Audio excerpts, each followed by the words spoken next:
and then you pull back your awareness from the character in the melodrama. And what I call identification just means that your perception is from that place. The perception which comes from the soul and witness, same thing now.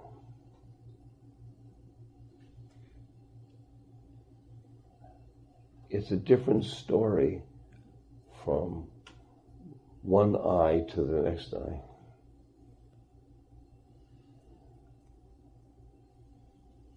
Hello, and I wanted to ask you, do you think that sadness always rests with the ego?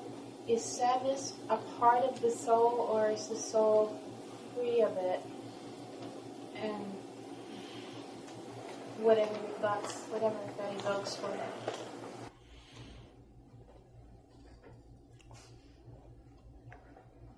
Is sadness a part of ego, or is the sadness, is it part of the soul? The fellow that wrote the book, The Power of Now, Eckhart Tolle, he's got a thing inside all of us, that a pocket of pain, or what is it? Pain body. Pain what?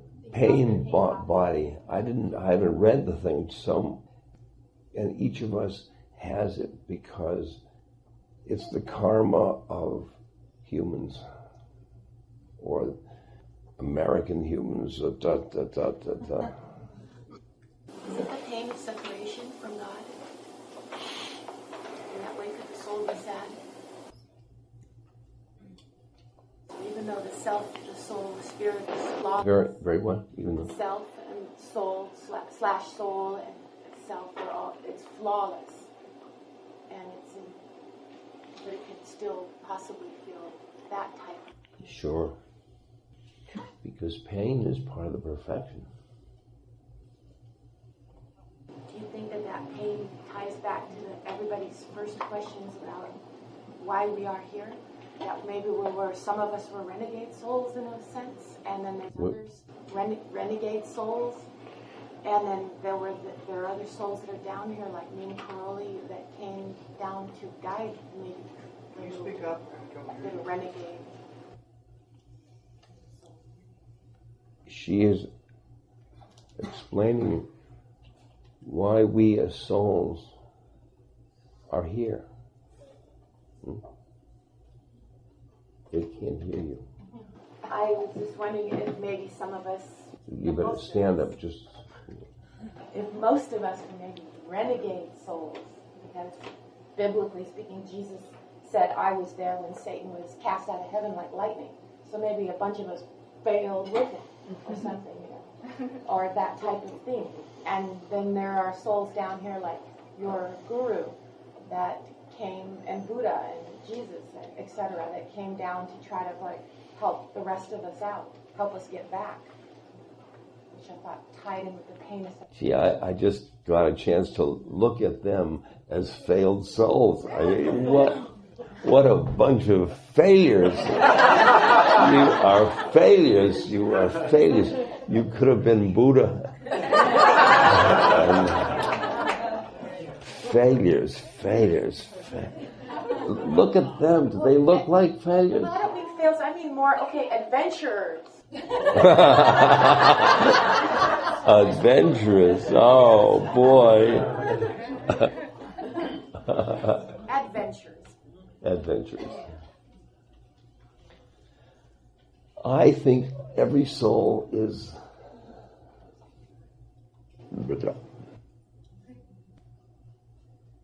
Every soul has its own karma.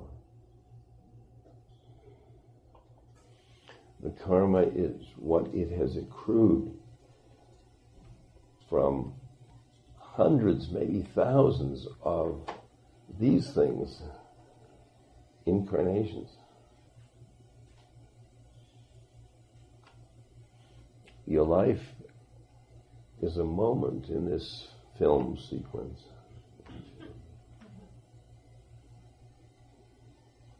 That Jesus had his karma, and you have your karma, and I have my karma. It all fits like a Swiss clock. And I don't wish I was my guru. I have enough problems being myself.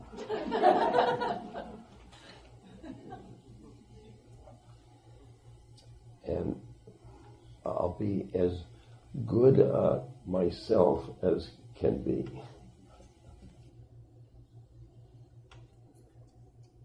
Maharaji, the second day I knew him, he said, come over. And he said, do you know Gandhi? I said, well, I don't know him. I know of him. He dismissed my answer. And he said, be like him. I may have mentioned this, the way I bought little glasses, you know. And boy, I felt just like Gandhi.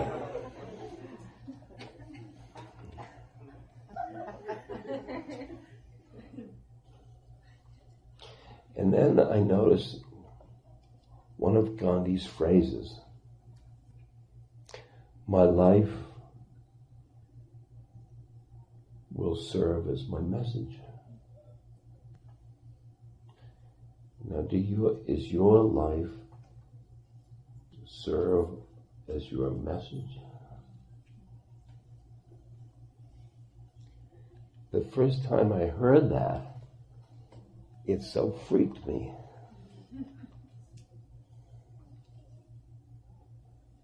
And then you become a perfect Buddha or a perfect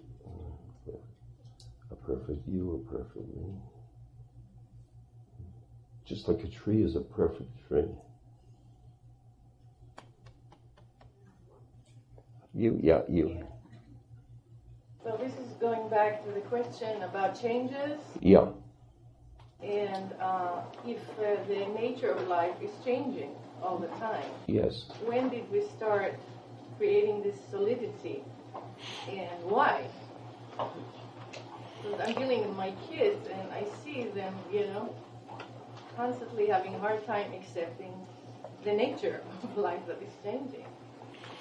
Well, maybe you're referring to social structure. We live together harmoniously with very definite structures. And kids have to know those structures because they're a member of the society. It isn't by their being in their souls, they're free. Yeah, I realize that, but we make a life a lot more difficult when we're struggling with that part that is free and the part that is having to conform with the social truth. Didn't my answer that? I'm still struggling with also about my changing, my body changing, getting older. Aha. I didn't hear those in the last. Yes.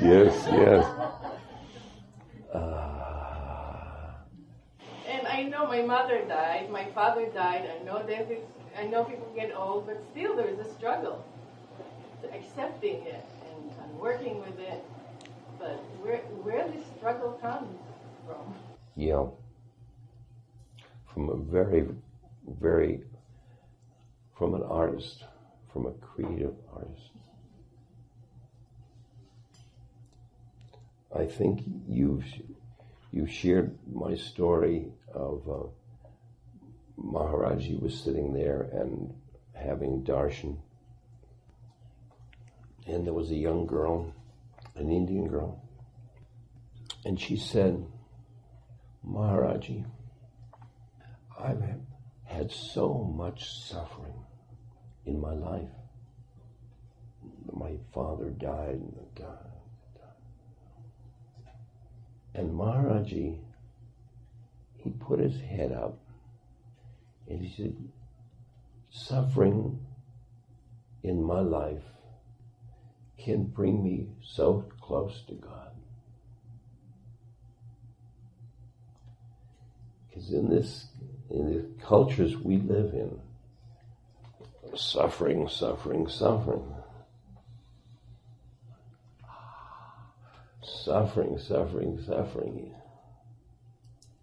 was my stroke, grace, or was it suffering? And I just took it.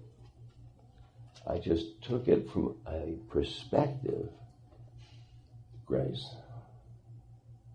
But you're Ramdas, you can do it. You're you and I'm me, you know. What do you think? Huh? Okay. You're you and I'm me. Which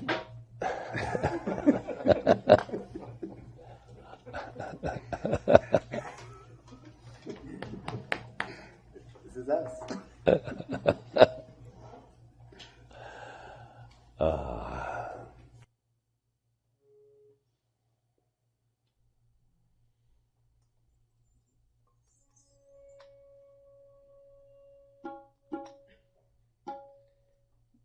Did people introduce you to? I mean, I would feel. I was here before they got here. Did they introduce you to them? They all introduced themselves. Okay. Hi. This is Uttal. I'm Jeffrey Gordon. That's Ramdas. We're happy. Since the singers talked about transformation, let's sing Om Namah Shivaya. Yeah, boy.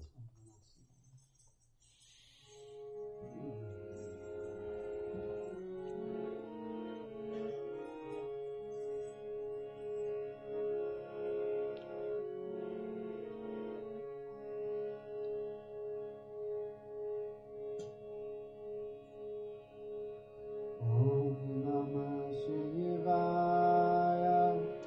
Om Namah Shivaya. Om Namah Shivaya. Om Namah Shivaya. Om Namah Shivaya. Om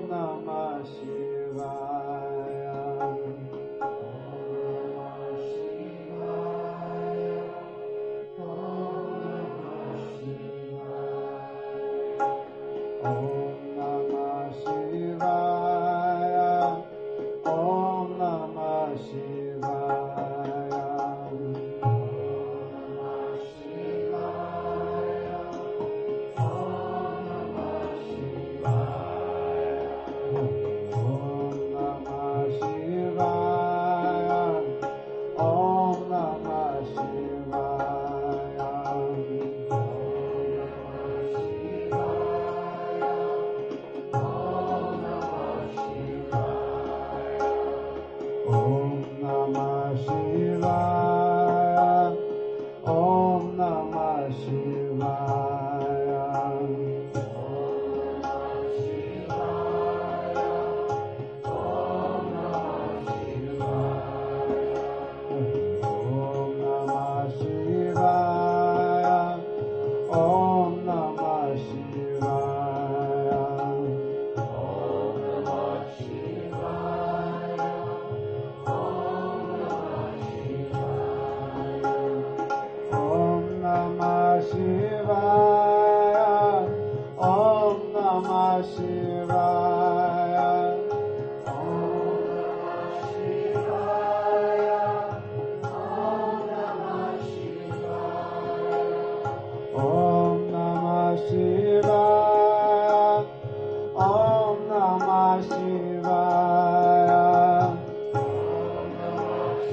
Om